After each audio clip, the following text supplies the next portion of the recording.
Well. Wow. There's a guy that looks pretty impressed with himself and with his team. Welcome to another week of instigating here. And look, we had a guest on last week that we needed to bring back on here, and we've got another guest, a good friend of the show, that's going to hop on, who's right up Clarkey's alleyway here. Very happy with the way that things turned out between our Toronto Blue Jays and this gentleman's New York Yankees. Let's get our buddy Mike Damergis back on, one of the hosts of the Bronx's Burning Sports.com. Oh, yeah. Already torturing poor Damergis. Good grief here. And let's bring on our other friend. As mentioned, our good friend Mike Gentile, longtime producer over at the Fan590. He's decked out in the Blue Jay stuff too, gentlemen. Mike, I want to start with you as Clarkey plays you in to some nice Sinatra there. Yeah, just trying to keep, I have to ask home. You said on this show last week you felt the Yankees would win, and of course you support your team, right? You weren't going to say they're going to lose. Yeah. But now that we sit here after a 4-game offensive pounding from our Blue Jays, I need to ask you, in Noel Gallagher's famous words, where did it all go wrong? It all went wrong with the starting pitching, number one. Number two, can anybody get a hit besides Aaron Judge? No. I mean, we've got a $350 million payroll, and nobody could get a hit. Come on now. I mean, wasting this guy's talent. He might go down at like Ted Williams to never win a World Series. What a shame that would be. I've said before on your show, I think he's the best player since 1970 the game has ever seen. He's putting up incredible numbers during the season. He had a great postseason. And you see when he hit that 3-run home run that went way up into the night, he gave a look to the camera and gave a second look out, get off my back. He can't carry this team much longer. And if the Yankees don't do some changes here, I mean, they've got 5 positions to fill next year. I could see this team actually taking a step back in the next couple of years. Well, I have to ask you then on that note, and I mean, I think I know where you would lean on at least one of these guys, maybe even both. Do you feel like it's time for the Yankees to move on from Aaron Boone or Brian Cashman, or both? Boone's not going anywhere. He is mano a mano. But do you think he should? Who are you bringing in? If you tell me Don Mattingly is coming in, hell yes. Okay. I mean, he's still busy. He's still busy. He was our boy at the moment. Remember that. Yeah, remember he was our boy first. Yeah. I'll tell you what I liked about your manager. He seems like an old school baseball guy, and your team plays old school baseball, and I loved it. The Yankees can't string hits together. They can't work the count anymore like they did in the 90s. It's this feast or famine mentality that's killed this team over the years, and they're wasting an incredible career of Aaron Judge, and he's going to be 34 next spring when the season starts. 34. How many more years is he going to put up 50 home runs before he starts to tail off? Maybe 2-3 more years, and that is it. And the way this team is built, they don't have long-term contracts, and they got a lot of positions to fill. They don't have a third baseman. Volpe's not working out at shortstop. Jazz Chisholm is hit or miss at second base. They need a left fielder, and they need a center fielder. Where are they going to find these players with all these teams in contention with a new playoff format? Yeah, it's a bit of a mess they are potentially facing. And I mean, I'm sure you heard, Derek Jeter's thoughts on the Fox MLB post game about what he thinks about Aaron Boone. And he seemed to be on the stage, of keeping him. And he seemed to think he did a good job with what he had, is what Jeter's exact words were. And that kind of echoes what you're saying there, Damerge. Like, this team, I mean, for being the number one offense in baseball and having a pretty formidable looking starting rotation, even minus Garrett Cole, whose, presence was certainly missed in this situation. You look at the way this team played defense, and it wasn't in this series, it was all year. Defensively, they were atrocious. And I don't know who you maybe point the finger at there, but it didn't seem to get better as the year went on, Damerge. But how's this? They were better than they were in previous years at defense. That's how bad the defense has been over the last couple of years. Aaron Boone, Derek Jeter taking shots at him, taking shots more at Brian Cashman. I think for Cashman at the time when Jeter was getting his last contract, he was kind of sticking it to him a little bit. Jeter was to Cashman.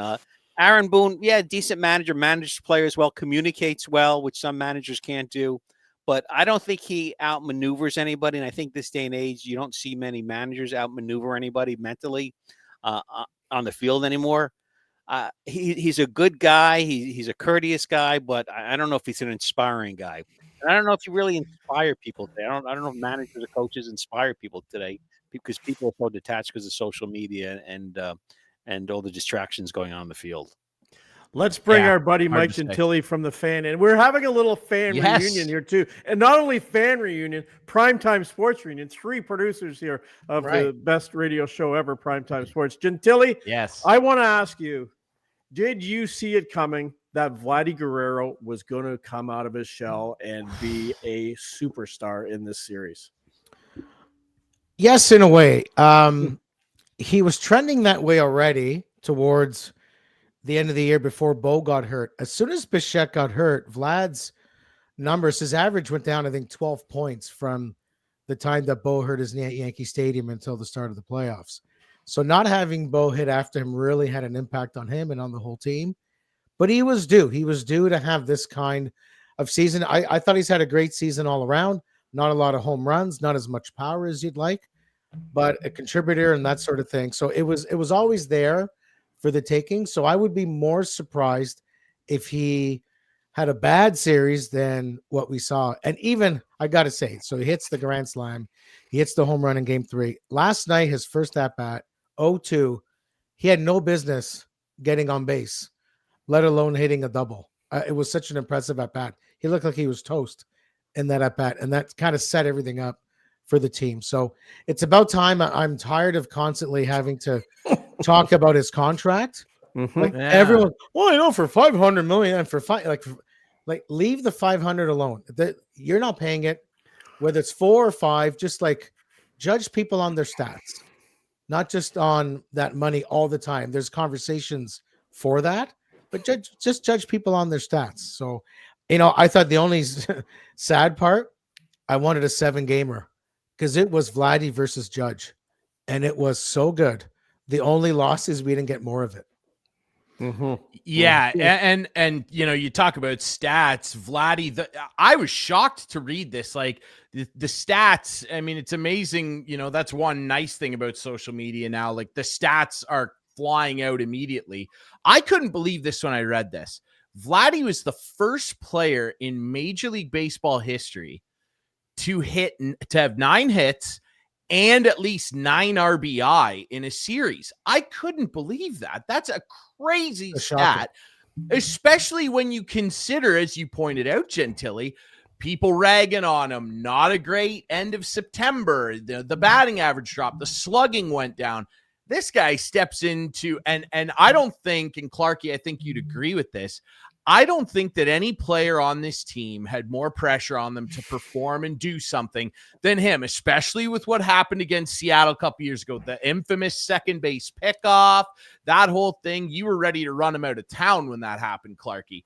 This guy stepped rightly up. So. Yeah, it was bad, but this guy signs his deal, has a pretty okay season, steps into the batter's box in the playoffs, and absolutely lit the Yankees on fire. It was incredible what he did in this series. And I believe he's just the 3rd player ever to hit a home run in 3 straight Major League Baseball postseason games. Absolutely crazy stuff. Gentile, I wonder as well, we've talked a lot about this Jays team, Clarkey and I, throughout the year. And what does success mean for them as they continued to defy people's expectations? They're in first place in the summer. They pass the Yankees. They get to the fall. They barely hold on. They win the division.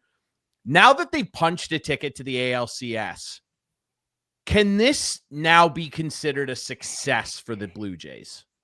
The season. Oh, it was a success before the playoffs started. I agree. Really? Well, they won 20 more games this year. If they had a wild card, it would have been successful. So our friend Rob Longley said it wouldn't be a success unless they won a playoff game, which they hadn't done since 2016. And they did that. Right. And they hadn't won a game A single game in the Vladdy era. Game, or the right. Shapiro Atkins era. Right. Yes, right. Their first playoff win too. No, it's a huge success. You got to look at. I mean, as weird as it sounds, I was comparing them to the 2015 team a lot. Mm-hmm. I think these guys might be better. The 2015 team was huge in terms of power, but like a lot of the teams still alive now, they're very top heavy. The Jays are just so much immense depth. Mm-hmm. Like you go to the bottom of that lineup, like it could be a Clement one day, it could be a Straw, like anyone could burn you. And then the pitching was good. The bullpen was outstanding yesterday. So sky's the limit. I think they're as good as that team was 10 years ago. And now you have to look at it as like a World Series or bust. Otherwise, like, why are we here? Just trying to celebrate making the playoffs or winning a single round? Like you gotta go for it all. So I think we all looked at it like, just getting there was enough. But if you look at those players who've been there for so long, having no success for so long, they look at it like their job's not done.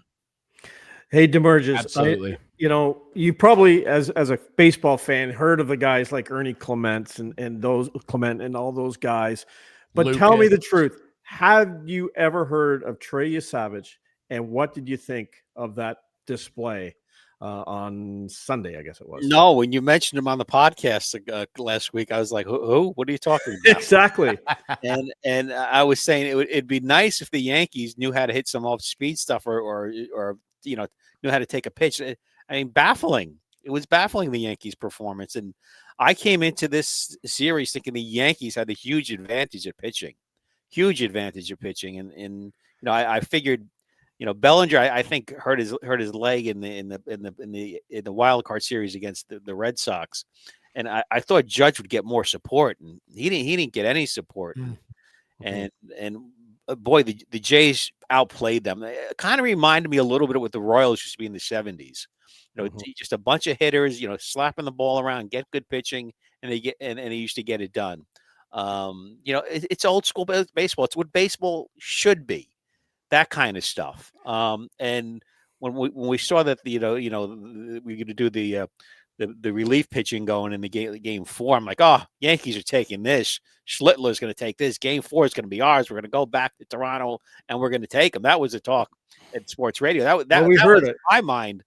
But the Yankees, they can't work a count. They can't work the pitcher.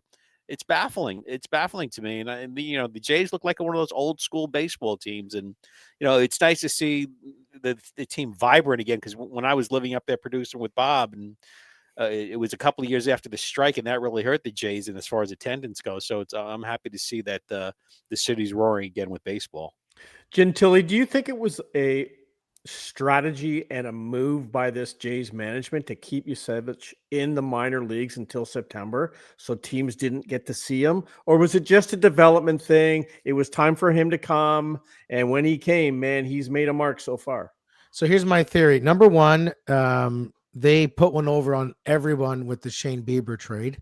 Mm-hmm. No one knew they were looking. They were scouting. They were getting ready. They kept that one under wraps. And I don't believe for a second when Yesavage got called up to Buffalo, to me, they knew exactly what was going on.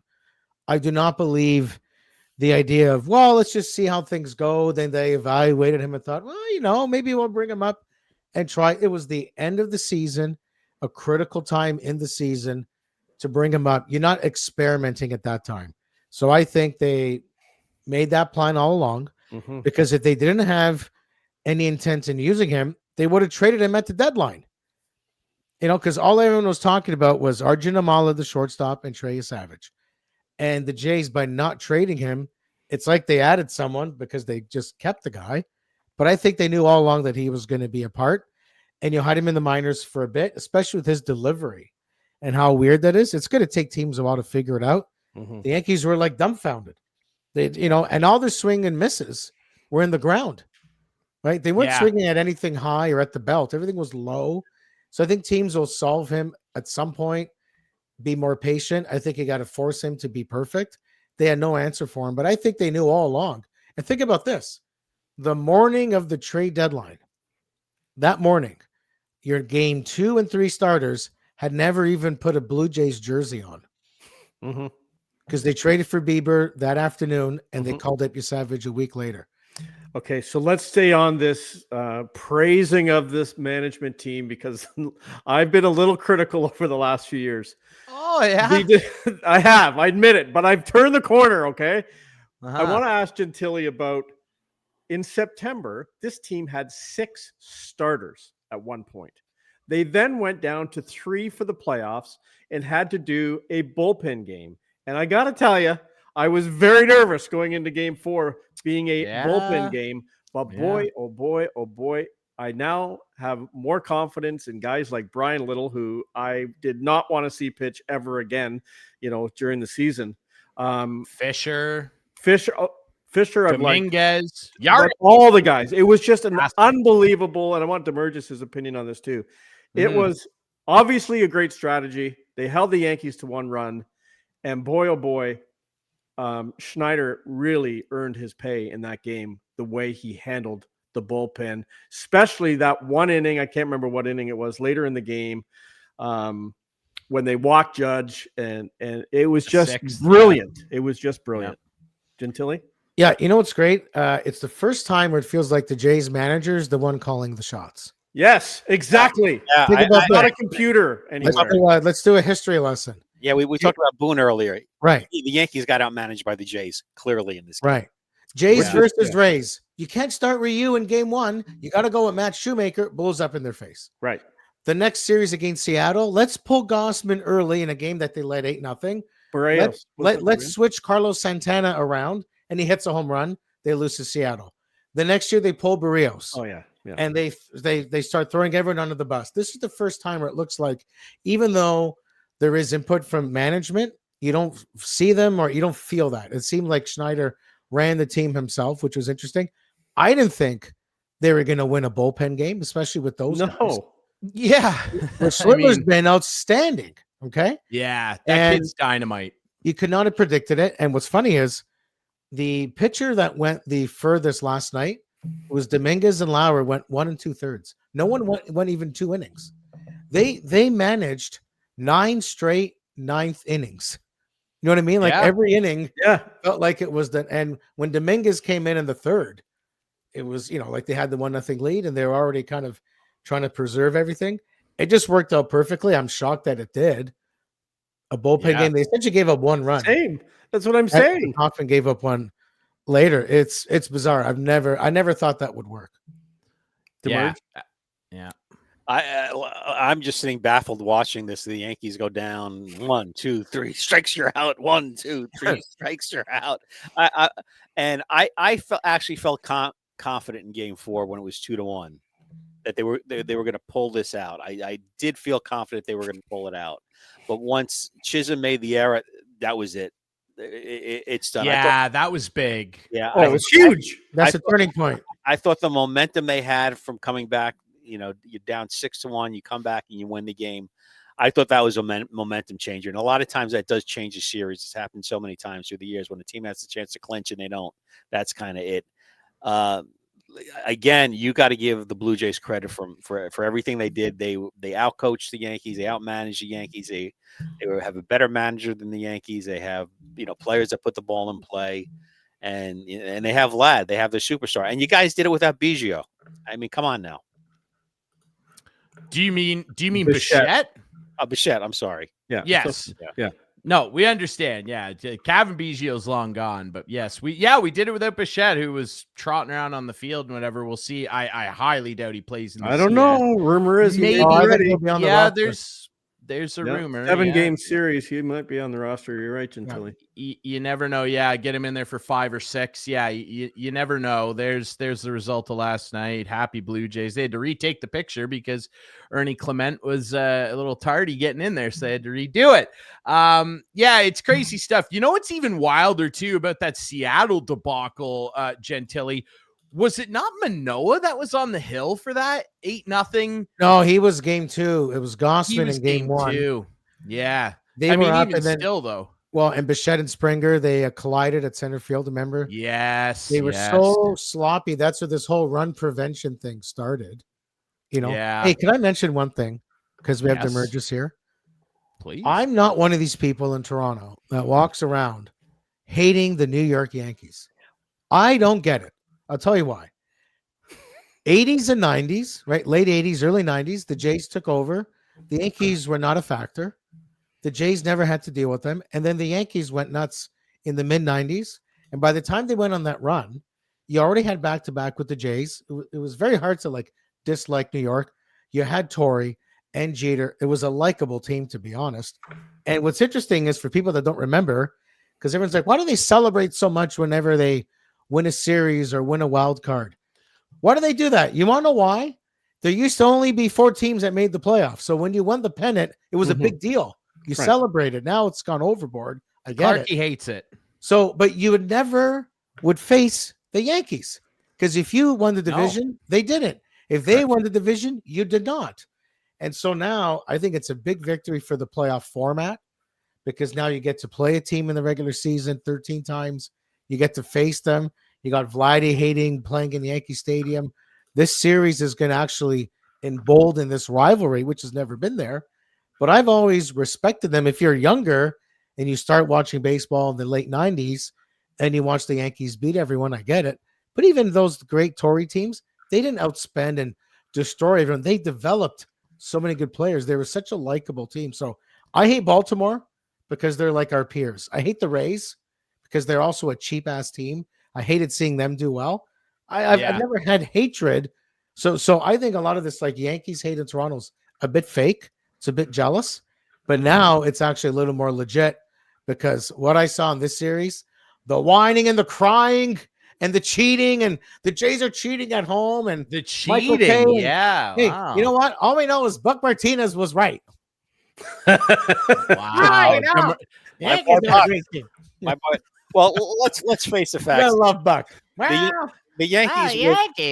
Yankees were Toronto's favorite team because it's Channel 11 before the Blue Jays came around. So you still have some Yankee fans there up in Ontario that's still love them. But there was a rivalry when Clemens was on the Jays. If you remember, Clemens hitting some stuff back in the 90s before the big trade with David Wells that we broke on the air, Clarkey, with Gord Ash, when we had Rod Beaton on. There was a rivalry back then, but yeah, there hasn't been a real rivalry per se to the extent that what we used to have with the Red Sox or in the. But 70s. They've always been known as the big bad Yankees around here. Let's be serious. Evil Empire. Yeah, absolutely. Yeah.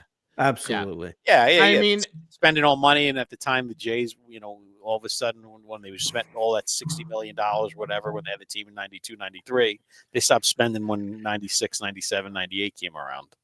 Mm-hmm. Yeah, they did. Mm-hmm. I mean, yeah, maybe this stokes the fire in a little bit more of a legit way, like Gentile said. First time they've ever faced each other in the playoffs, because as you pointed out, Gentile, that it was impossible for them to face each other in the playoffs. Right. So pretty interesting stuff. I want to show one last image here. I don't mean to be a guy that rubs this in on our friend Mike Damergis here, but this was floating around on the social medias last night, and I thought, boy, that's an artistic little take on what went down. I quite like that. I might leave it there for a minute.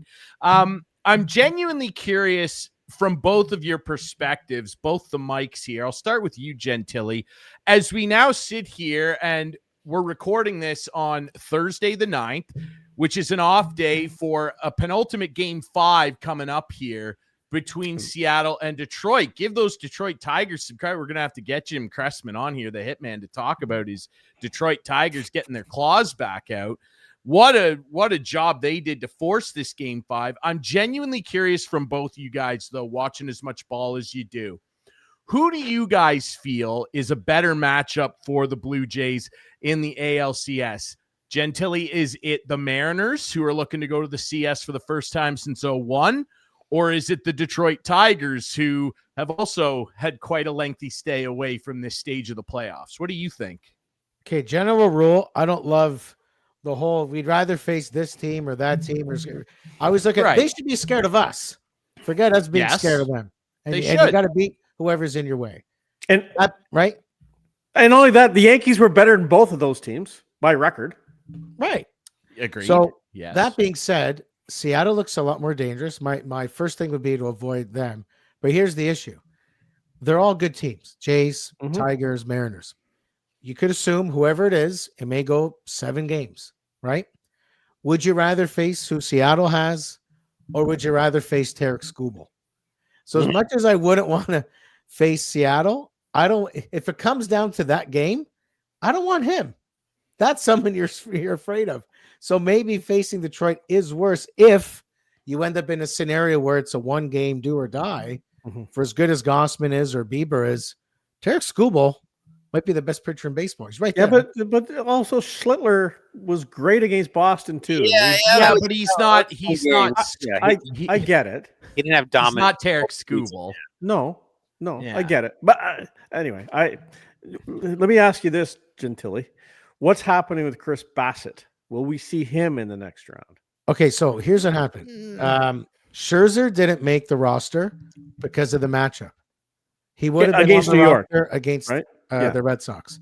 Yeah. Scherzer's got an issue. He's tipping his pitches. He doesn't have a health issue. He has a lot of velocity. He's got to figure that out. Chris Bassett was close, but they couldn't stretch him out in time to ask him to pitch 5 or 6 innings. Otherwise, I think he would have been on that roster. They don't need Brule or Tommy Nance in their bullpen. So now the question is, I don't know if they're going to add both of those guys. You could. It's a great question. If you could only pick one, who would it be? Bassett had a good stretch down, like the stretch run. I think he was good. I think he was more consistent. The problem is with Bassett, if I can interject here, is he's so much better at home, and you're not going to pitch him in game 1 or 2 or 6 or 7. No. And then I'm curious, is there something there with Scherzer? You put him in a playoff game with his experience and everything else, like maybe that's something to consider. But because I don't think you can do a bullpen game when you got 3 games in a row. Games 3, 4, and 5. There's no off days. You can't do a bullpen game. Yeah, Bassett would have otherwise been in, and they had the day off today, so that's what I mean. Otherwise, exactly. You couldn't even have done it. But next series, you don't have that luxury. No, like a bullpen game can only be like an emergency. Yeah. Sorry, we're talking about the next round here. Sorry, just give us a minute. My God, I got nothing to watch for another 6 months. I don't have a football team in New York anymore with the Jets. Where's your Jays hat? Why do you got a Brooklyn Dodgers hat on?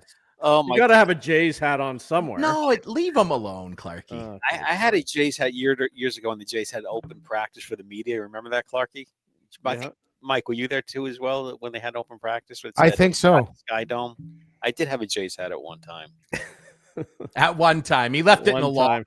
I agree with what you say there, Gentile. Like, I think it's kind of a coin flip because you look at it from 2 different sides there.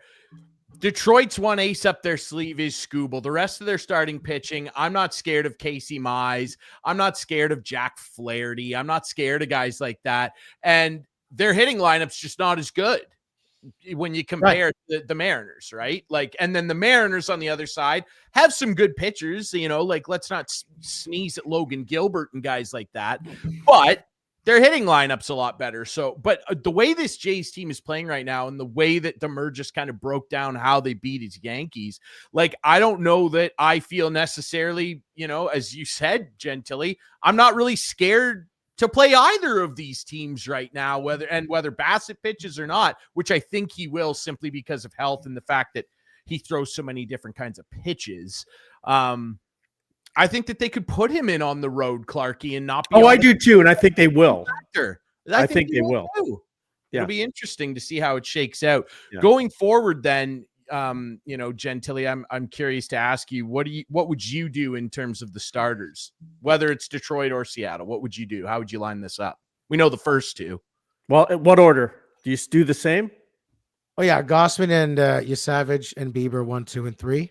And you got to figure out if it's Scherzer or Bassett as your 4th. I mean, it's pretty simple. I think what they got to figure out though is there's a thought out there that George Springer, now that he has done so well as DH, doesn't really want to play the field. I don't think he wanted to play it in Yankee Stadium very, very specifically, and that messes things up because if Bo Bichette comes back, it'd be great if Springer could play the field and Bo could DH, because what you want is Bo's bat, not so much his defense. And Jimenez and whoever they have there now are doing a way better job. It's going to really mess things up. If go ahead. I'm just. What do you mean he doesn't want to play the like? What do you mean? Like he doesn't. He's just more comfortable DHing. Well, I guess he's not that bad. He's better than Santander in right field, if you ask me. Yeah. He's had the season of his life. Yeah. Complete resurgence. They're not even in the playoffs without George Springer. He's an outfielder. How many balls are hit to you in the outfield in a game? 5. So it depends. I think he would do it though. The Yankees, none, because they can't hit the ball. yeah, exactly. Exactly. Yeah. Like Santander had one hit to him and though. he broke the wrong way. Anyway. Yeah. Like if he plays the field, it's easy. Santander's out of the lineup. Yeah. Put in Bo Bichette, you're done. And Santander comes off as a pinch hitter when you need a bomb. Exactly. If Springer stays at DH, right, then you're stuck putting Santander, a weak right fielder, in there. Or you got to put Lucas in there, right? Yeah. And then if Bo goes to short, then you got to take Clement or Barger out of your lineup. Like it's a real sticky spot. So it's kind of a good prompt to have, but I think I feel sorry for you guys talking baseball in mid-October here. We have so many too many good players. What are they going to do? Isn't that something? When's the hockey season start up there? And Ryan, I have to tell you, the hockey season has started. Yeah, Ryan, we'll touch on hockey. Go ahead. My streak is over. By the way, your streak is over. Which one? Guess who was at the ballpark for Game 2? You were there. I was there. When was the last streak is over? No, two things. I said I would not support this management group until they made the playoffs. So that's one. And two, my record going to games, especially in playoffs, has not exactly been great. It's not been good for you, brother. Or Blue Jays. It's not been good. Leafs lose 6-1 to Florida. I saw the Jays get blown out back. I don't even know when, 2015 or whenever it was. So, boy, what a game to go to. And I wanted to just go back to Yesavage one more time. Sorry, Gentile. Or Damergis. Mike, did you sorry, too many mics. Gentile. Too many mics. Did they pull him too early? In hindsight, we know they won the series. But do you pull a guy with a no-hitter in Game 2? No, it worked out. I mean, 5 innings, no hit. But he didn't want to give them any more looks. Like you run a risk once you get 3 looks each. You know that whole rule in baseball these days. You already asked a lot of the guy to even start the game at all. Yeah, you're 5 through. You had a no hitter, and you're up big. I had no problem with that. I had a bigger problem with them pulling Bieber in Game 3, knowing you had a bullpen game in the next game. Yeah. Like let him figure it out. Yeah. Let him. Again, it all worked out. But my thinking was, why give the Yankees a chance to see the bullpen when Yesavage is doing so well?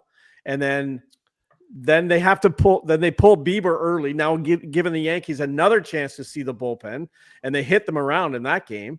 But then the bullpen game came and the bats went silent in New York. I think every manager in baseball nowadays would have pulled him there. Maybe would have Kevin Cat. I think they would have. Clarkey. We're talking about modern baseball. This isn't 1984. Okay, let me ask this. Let me ask this question. Damergis, how happy were you that they pulled him at that point? Oh, ecstatic. Or did it matter? No, I was ecstatic. Yeah, of course, because they weren't hitting them. I mean, I was sick to my stomach, and I'll be honest with you. Game 2, it was such a nice day in New York. I had watched the Jets and Giants, and I had enough. Did you think Clarkey told me about this guy? Clarkey said about this Yesavage guy. I was like, how do you say the name? What was his name? I went to the beach. I had a beer at the beach. God bless you, brother. That's great. I had enough of sports. This was not going the way I planned. I thought it was going to be a beautiful day. I got the Jets. I got the Giants. I got the Yankees. I had wings. It was a beautiful setup. I said, what the hell happened to the day? It was like doomsday. And the indigestion set in. Yeah, and the funny thing, I remember back in the 90s, the Yankees used to love playing at the Sky Dome because they loved the dark background. And the players used to talk about how they could see the ball because of the black in the background and everything. And what the Yankees did this year, it's like they never played the Sky Dome before. They couldn't win up there. Do you think Judge's antics were just show, or do you think he was really picking off the pitches? What do you mean? Like when he was at second base, he would like wave his hand or whatever. I think it was all for show. myself. I haven't heard much about it really since I they're definitely still trying to steal some pitches, the old school way a little bit, but I think it happened in the game last night too, Detroit and Seattle. Yeah. I haven't heard much about it. I mean, to me, for here in New York, the story is, Judge finally had his moment. Mm-hmm. In baseball, the best player doesn't always make the World Series. I mean, how many rings does Ted Williams have? How many rings does Hank Aaron have? Bonds. Barry Bonds. How many does he have? How many? Zero. Did Rod Carew have? They're one of the best in baseball. So absolutely, it's tough to win, even if you have the best player. All I can say this: watching Judge for 10 years, he's the best player I've ever seen. No doubt. Since 1975. He's a freak. He probably gives the Yankees 10 more wins a year by just him being in the lineup. Mm-hmm. Well, look what happened when he got hurt. Yeah. They went from being a first place team to almost a non-playoff team. They almost didn't make the playoffs that year. You know how they always say in basketball, if you just get one guy, it changes everything.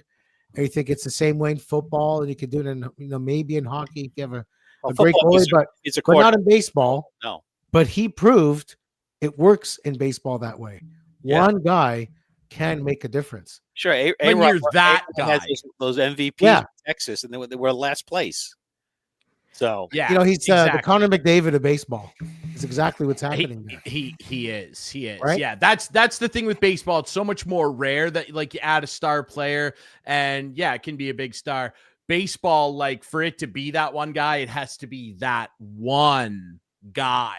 Like one guy in the league usually. I mean, Ohtani aside, I mean, we're lucky now we're watching two guys, but I mean, it's a lot more difficult. I quickly, before we move on, because we will be talking about some hockey. Damergis, you pointed it out. Hockey has started. You guys good for time here? Yeah, I'm good for time, but I can't add anything to a hockey. No, I know. Well, before we pop into that, Kilrea? Sorry, Coach Kilrea. Coach Kilrea? Coach Kilrea. I'm sorry. It's pick on Damergis. I'm sorry, buddy. Yeah, hey, my cousin won a Memorial Cup for Brian Kilrea. All right. Oh my God! How about that? So bad after that, Coach Kilrea. What do you do? I want to throw another image up here, and I specifically like Damerge. I wouldn't fault you for not really watching much of the post-game celebrations, but maybe you saw some of it. I don't know, but I'll tell you this, Mr. I heard about Vladdy singing the Yankees lose. That was kind of spectacular. A little bit. There was a few jabs. There was that jab. There was the There was that jab. There was the Yankees lose. The Schneider jab started spreading the news, and then they played that in the dressing room as they were celebrating, New York, champagne. You know what? The Yankees should take heed of that. The other team came in, celebrated on their field. They're mocking them. You know, use it for next year. Sure, go ahead. You gotta. Don't let it pass. Oh, they were the better team. No, get pissed off. Yeah, for sure. Make yourself better. Yeah, we'd be saying the same thing. I agree. 100%. Oh, for sure. Speaking of being pissed off, and Gentile, and I know Clarkey will have a thought on this too. Was there a memorandum that went out via email at the Sportsnet offices after last night when about 30 loud F-bombs made it over live television? My grandmother commented on it and was like, "What's this I heard with all the swearing with the Blue Jays?" And I said, "Grandma, look, it's just what happens." Even that said, and I wasn't offended by the language or anything, even that said, I don't know that I've ever heard that many get over the airwaves. And poor Hazel, she's in there soaking in beer trying to tell them, "We're live, guys." And no one seemed to care. Well, Gosman didn't. He said he didn't care. Gosman didn't care. I mean, there's F-bombs, but we got multiple MF bombs. That I've never heard. From that man right I've there. never heard that in a post game before. And Hazel, it's true. She got, "Hey, you're live," almost like a warning. "Hello, you're live." That was wild. There were several phone calls and emails. So yeah, like a few people weren't happy about it. But I think most of it, honestly, it was a bird's eye view of what it's like in a clubhouse. You got to be a part of it. So if the Jays win the ALCS, does Sportsnet go into a 7-second delay before they go into the? They might need dressing to. room? They have to. That's an interesting question. I wonder. Well, I mean, we had it in radio. I don't know if they have it in TV where we push the button, right? But there's a button. Yeah, you hear it during NFL games with touchdown celebrations. You hear the fans cheering all the time. You hear a mute, and then you might catch you after like a like that or ing, some kind of thing. Right. Well, I'll say it's so rare. It's so rare. Like if it's an ongoing thing, I get it. This happens so rarely. I think it's very hard for people to get too worked up about it. Yeah, I mean, but there'll be someone will complain to the CRTC, and Sportsnet will get a letter. Sportsnet will have to do an apology. I'm telling you, it'll happen. It might not happen for another year. When you see on the screen one day during a broadcast on October the 8th, the Yankees, it'll happen. But there's more ings and effing in the New York subway last night, leaving the stadium. Yes, I'm sure. Like Aaron Boone was getting the the effing. He's got a middle name too from the Yankee fans, not just from the Red Sox fans. So I'm not enamored with Boone. And you took a guy that's hated. There will not be a Brian Cashman Appreciation Day when he retires. So that will be a Brian Cashman bobblehead day. Yeah. Someone also suggested that Aaron Boone isn't making the calls in the dugout. Those calls are coming. You know what? I was about to bring it up. It was Derek Jeter said that. Oh yeah, Jeter. Yeah, right. Yep. What do you think about that, Damergis? Jeter said that. Susan Waldman was on today, and she's been with this team for forever. And she said, no, Aaron Boone in game is making the calls, but a team of coaches and advisors meet ahead of time to make sure everybody's in sync with Aaron Boone. But Aaron Boone is making the calls. But Jeter definitely insinuated that Jeter he did Cashman. So what? And he said he has no inner knowledge. Though he did also say that he has no knowledge. Well, okay, he did point that out. He said one of the best players in Yankee history doesn't have inner knowledge. Sure. Sure. Okay. Let me ask you this. Question. We had this conversation the other day with some people. If you had a guy at second base, you're down 2 runs, guys runners at second and third, 2 outs. Would you rather have Jeter up there, A-Rod, or Judge? Well, I'd have to say Jeter, only because of how many clutch moments he's had. Like you just said it, and that might sound insane right now because of what we know Judge is, but Judge just had his moment where he came through in game 3 with that big hit. Jeter's got like 15. Mm-hmm. He's missed. He's Captain October. He is. Absolutely. I want Jeter. I don't need a 470-foot tank with a guy on second and third. I just need one of those clutch Jeter bloopers up the gap. Yeah. And I got 2 guys in. I totally agree with that. I mean, A-Rod was a better shortstop numbers wise. Nomar was a better shortstop numbers wise. Cal going back before that, had better numbers. But if I need a hit, if I need a play to be made in the field, there's no one I want more than Jeter. Jeter reminds me of what Thurman Munson used to do. If you needed a guy to get a base hit, need a play, guy thrown out, or whatever, needed a home run, Thurman Munson was the guy. Jeter and Munson are very similar in that sense. Okay, before we let you go, I got to ask Gentile, same question on the Jays side. Of all the history of the Jays, who would you want up? Comparing who? In terms of which Blue Jay you'd want up? Yeah. Yeah. Do you want most Vladdy? clutch Do you guy? want Like Carter? Anybody. Paul Molitor. Oh, like any Blue Jay. Any Blue Jay. Blue Robbie Jay. Alomar. Wow. It's Robbie Alomar. Yeah. 100%. Yeah. You know why? Because he didn't know he's been erased from the Jays history. Wow. Has he been? Well, he's been Robbie got himself into quite a bit of trouble with the organization. They've taken him off the center level of excellence and everything else. Yeah. Really? Yeah. Oh yeah. Google Robbie got him. We talked about Judge being the best player I've seen. I mean, the best player, second baseman, in the last 50 years is probably Robbie Alomar. Mm-hmm. No question. Even ahead of Joe Morgan. I'd have to think even Jeff Kent. I think Robbie. I was saying Kent's right there. Kent's right there. Former day. But I think Alomar was the best. I mean, back in his day, second baseman. I mean, he could hit off anybody. He was. He probably was.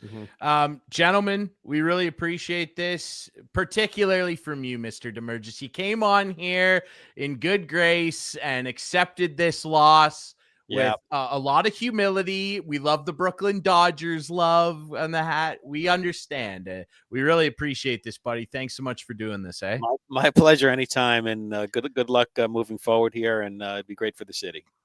Absolutely. It certainly will be. Our friend Mike Damergis, thank you so much for coming on here. And Mr. Gentile, thank you so much for jumping on here with us as well, brother. Oh, it was a blast. You kidding? This is like the best time of year. We're on Rogers TV now, Gentile. We got to see. There you go. We're all in the family. Hey, it's Toronto beats both hated rivals by the same score in the same night. Exactly. How about that? You were 1-1, and I was 2-0. Yeah, you were 2-0. I was 1-1. But how about that? That's okay. Absolutely. Gentile, thanks so much for doing this, buddy. Oh, you guys are the best. And anytime we'll do it at the end of the next series. Okay, absolutely. We'll hold you to 100% when they win. You're in the schedule, brother. We're going all the way. We want it all. All right. Our friend Mike Gentile from Sportsnet, the Fan590. You can follow him there, and he's on the air quite often. He's usually on the air on Saturdays, producing over there, and nice little, almost like a family reunion for you there, Clarkey. I mean, it was. You guys, you know, primetime sports. How about that? Speaking of prime time, I mean, you know, everybody was kind of locked in on the Jays. I almost kind of started to sound like Buck there for just a second there. Speaking of prime time, what got buried, and how often can you say this in Leaf country? What kind of got buried by the profanity-laced celebrations of the Toronto Blue Jays was the start of the Maple Leaf season. And yes, sir. As Mr. Gentile pointed out, they didn't do what they did last year when I lit them on fire, Clarkey. They showed up for game one in relaxed gear. Didn't they get shut out last year? They got shut out 1-0 by Samuel Montembeault. Not the case this year. A 5-2 tidy victory for your Toronto Maple Leafs. And another guy got up to some stuff last night too, and I know you want to start with this. Mitchell Marner with 2 points in his Vegas debut, including a gorgeous feed on a 1-tee to the newly signed $13.5 million man, Jack Eichel. Yeah. I know you were locked in on that. My only question is, how did he do in the shootout? I would rank his shootout at about a 9.3. I think he had a triple Lutz, a double axle, and a quad in that shootout attempt, but he didn't score. Yeah, that's all right. He'll score next time. Was good. It was really good. Next time, the edging was great. Good shooter. Yeah, really good edging. Yeah, we know he's a good player, man. He's a good player. I'm just saying that I know that you wanted to touch on Mitch Marner. We didn't talk about that, and no, I don't. And so I put it up there for you. I saw you put it up there, and that's fine. I was ready. Yeah, you texted me and said we got to talk about Mitch. I don't remember. And so I said, I think someone texted. He said, "Look, it's really important that we cover what Mitch got up to last night. 2 points, pretty good. How about that? Good. What about this guy? How about Austin? Morgan Riley's good. Austin Matthews, gets himself an empty netter. They need this guy to have a giant seat, and I'm counting on him to do that too. See what the guy, because there's the relaxed dress code now. Like him and Willie walked in to the rink last. I don't know what Willie was doing. He just loves the tank tops. Willie, and he's a content creator now. Are you following him on YouTube? Yeah. It's kind of interesting. I thought this will be kind of crappy. Like nobody, it's pretty good. Like his sister's taking it too, right? Like I think his sister might be driving. I believe. I think if not one, maybe both of his sisters are involved in the. I don't know, but yeah, she's certainly the one is definitely helping him with it.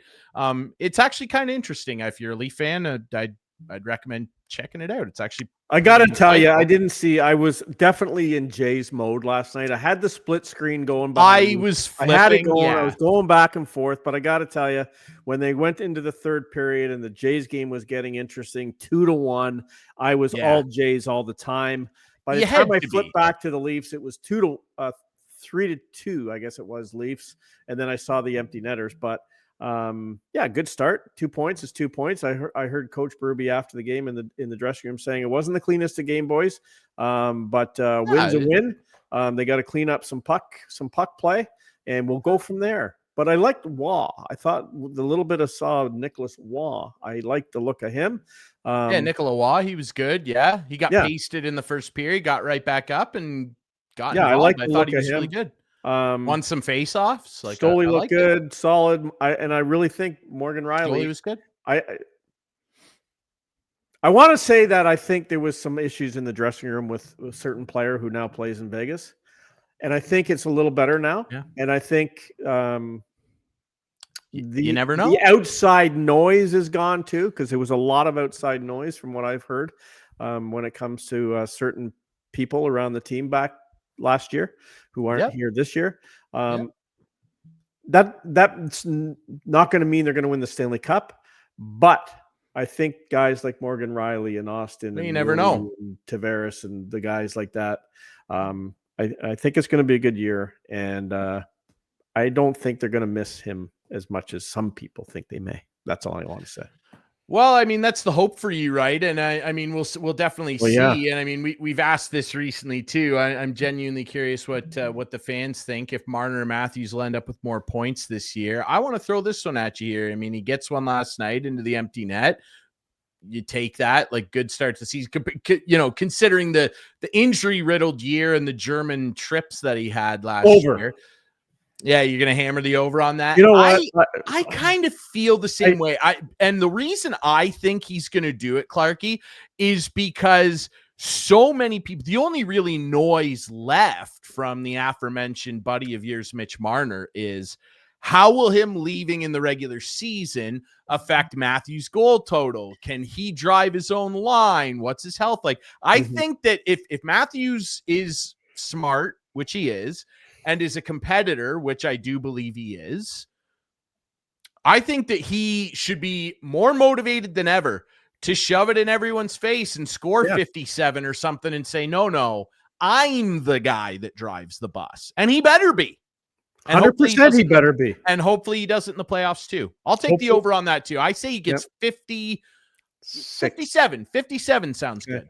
I agree with you. I don't watch a lot of preseason. I think he only played in 2 games anyway. And preseason's garbage. They should get rid of it. I agree. I agree. Sucks. But I've just heard what Coach Berube had to say, and he said he feels this guy has found another gear in the offseason.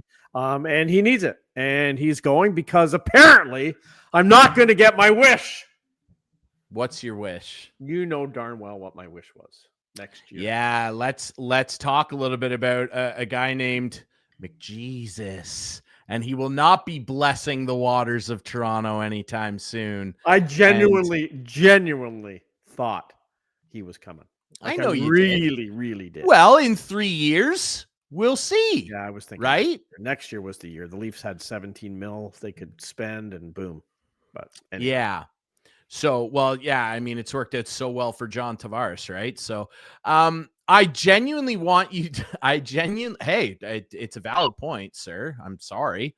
I'm not sorry. I didn't do it. These guys are the ones that keep coming up short. On that note, though, because McDavid has come up inches short of lifting the darn thing, and he shocked everybody, not by staying in Edmonton. No. And not even necessarily with the 2-year term. That was rumored for a while, 2 to 3, and he would reassess. It's the dollars. For sure. Does not take a cent raise on his current $12.5 million deal. This has been a huge talking point. Right? Brian Hayes has been losing his mind. Our buddy Steve Dangle, who we're going to get on at some point. Steve, I don't know if you saw on social media, had a pretty exciting find in his card collection recently. We'll talk about that with him. I'm curious what you think of this, having watched what you've watched over the last decade in Toronto. Dude, can you imagine? If Mitch Marner had to come and say, you know what, I haven't performed in the playoffs. Give me 9.5 on the original deal. Let's go out and get, or even now, let's go out and get some more players for next year. Let's load up. Let's take a team-friendly deal. I know you don't think Tavares should be here right now, but he took a team-friendly deal. Stolarz took a team-friendly deal for sure. Took one now. Stolarz did. Yep. Stolarz did. Tavares didn't take a team-friendly deal when he signed. No, I get originally. That. It was different then. But Mitch, it just shows you who the team guy is here. It does. I'm sorry, but it does. And the team guy meaning McDavid, you mean? Yes, 100%. Yeah. McDavid is your true team guy who wants to win and is willing to sacrifice dollars. And I loved how he said it. You know what? I think my family will be okay on $12.5 million a year. He did. I think they'll be okay. And I wish other stars would do the same, and we would be a little bit more in line with reality with some of these salaries, because they're getting out of hand. Kaprizov signing for 17. Come on. Yeah, so I look at this and I kind of like I look at throughout the years of this cap era, different things, and Sid certainly did this, like Absolutely. For a good chunk of time. Well, for a good chunk of time, if you recall, and this included the back-to-backers in the 2010s, Gino was making more than Sid. Gino was making 9.8 or 9.9. Yeah. Sid 8.7. As much as people might scoff at this, Ovi could have got way more money than what he was on when he signed that monster ticket, which was a record at the time. It's not anymore. He could have taken far more than 9.5 that he made throughout a majority of his career. 9.5 for the greatest goal scorer of all time. Pretty good. Hopefully he can live on that. Yeah. I think he'll be okay. Yeah. I saw it and went, wow. And like, look, I agree with guys like Ray Ferraro and O-Dog and different people that have chimed in on this. I think that hockey stars are underpaid compared to their other sports compatriots. Obviously, I understand that. It's a different landscape. Do I think that some of these guys could and should make more? Yeah. But it's hard when something like this happens not to go, well, geez, the best guy's doing it. This would be different if it was somebody else. For sure. But the fact that it's him. It's the best player in the world. You can't help. And it's going to be hard for guys that get more than that or take more and don't perform or bring championships or playoff wins, for fans not to turn around and go, okay, but that guy over there is better than you, and that's going to happen. Like the discourse, it should happen, guys. It should happen. And you know who people who the most angry at all this is? The agents. Oh, the agents and the PA are furious. I'm sure they are. Them. Exactly. They're the ones that have ruined it anyway. Steve McAllister will hate me to say it, but they have. The agents are the ones who insist on holding out and the most money. And no, I'm not going to take 12.5. I want 12.6, or I'm not signing. Like, come on. To their credit, they're not my favorite part of sports. Obviously, they're paid to do that. That's their job. Absolutely, that is their job. I get it, but I can guarantee you, I don't know who represents Connor McDavid. But whoever it is, Connor just said, Jeff Jackson still does he not? No. Jeff Jackson is now the president of the Oilers. Yeah, he's not allowed to. Well, maybe Connor represents himself. I don't know. He may. But all I'm saying is he put his agent into place. This is what I'm signing for. Let's get it done. Well, and I mean, quickly, because we're running out of time here. We've had a great show. We have. The PA, it's hard for me to feel any sympathy toward the PA. They don't even like protecting their own players. So I know. It's always people go, I can't believe a guy only got 4 games. It's my favorite rant in hockey. People always here we go. The players voted for that. So it's hard for me to feel bad for them from that perspective. Oh, he only took, that means I can only get 10. Don't protect the victim. Anyway, this has been a great show. Remember, everybody, you can watch the show Friday nights at 6 right before Owen Sound Attack Hockey in the Georgian Bay region. You can watch us in the London region as well. Saturday nights at 10, Mondays at 1 p.m. You can find the show on YouTube. We're up there. You can watch us whenever you like at your leisure. How about that? And we're on all your favorite podcast apps as well. Spotify, Apple, we're on there. You can find us. Follow us on social media at InstigatingPod. We really appreciate you guys watching, listening, staying tuned in here. to instigating. Thank you to Mike Gentile. Thank you to Mike Damergis. We will be back next week with more instigating. Go Blue Jays.